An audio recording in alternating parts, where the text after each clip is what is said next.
Ռոբերտ Քոչարյանը ընտրողներին ասեց, որ մենք կրելու ենք։ Չկրեց։ Այն ժամանակ հարցեր էր հնչում, ասում էին, բա պատերազմից հետո համենայն դեպս ՔՊ-ն ունի վարկանիշ, ինքը ասում էր, չէ, ՔՊ-ն չունի վարկանիշ, ունի ընդամենը 25-30% վարկանիշ, որը մենք մաշեցնելու ենք մինչև քոք։ Բայց այս տարիներին Փաշինյանը, դուք sense փողոցային պայքար արեցիք, բայց ինքը ձեզ փողոցներում կարելի է ասել, այսպես մաշեցրեց, հյուծեց, ճանապարհեց տներով։ Հիմա ինչ եք դուք ասելու ընտրողներին, ասելու եք մեզ եւս մեկ շանս տվեք, մի 5 տարի գլորենք ազգային ժողովում, տենանք ինչ ալին։ Հիմա գամ նախ ձեր առաջին հարցին պատասխանեմ, հետո գամ երկրորդ հարցին։ Դատական համակարգ, եթե նոր անկախ պետության սկզբնական ժամանակահատվածում խնդրահարույց դրվագներ ունեցել, դրա մասին երկրորդ կարծիք չկա։ Իհարկե դատական համակարգը այդ փայլուն վիճակում չի եղել, բայց մենք մոռանում ենք, որ դա պետության կայացման փուլն ա եղել եւ որևէ մի պետություն զերծ չի, որ հենց նոր անկախ ուրեմն հենց նոր անկախացել բոլոր խնդիրներն ու բոլոր քաղաքական կամք լինելու խնդիրները լուծվել են։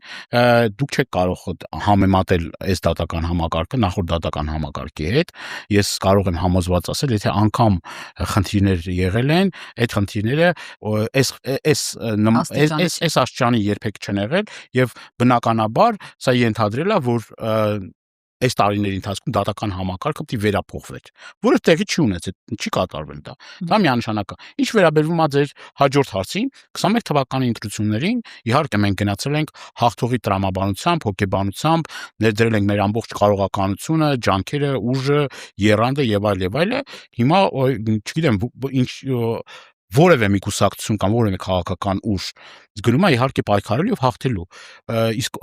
կա այդպիսի ուժ, որը որ քարոզարշավի ժամանակ ասում է ես գնում եմ պարտության։ Եթե դու գնում ես պարտության, էլ ինչի համար ես մասնակցում։ Եթե դու չես գնում իշխանություն վերցնելու, քաղաքական կուսակցությունների հիմնական մոտիվացիան դա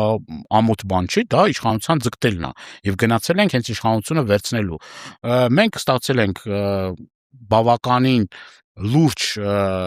քվեներ, բայց դա չի բավարարել, որ մենք հասնենք իշխանափոխության։ Նաև այդ ընթացքում ես կարող եմ ավելի պարզ խոսենք, ակնկալիք ունենք, որ նաև մյուս քաղաքական ուժերը, եթե մենք մոտ 22% քվե ենք հավաքել, մյուս քաղաքական ուժերը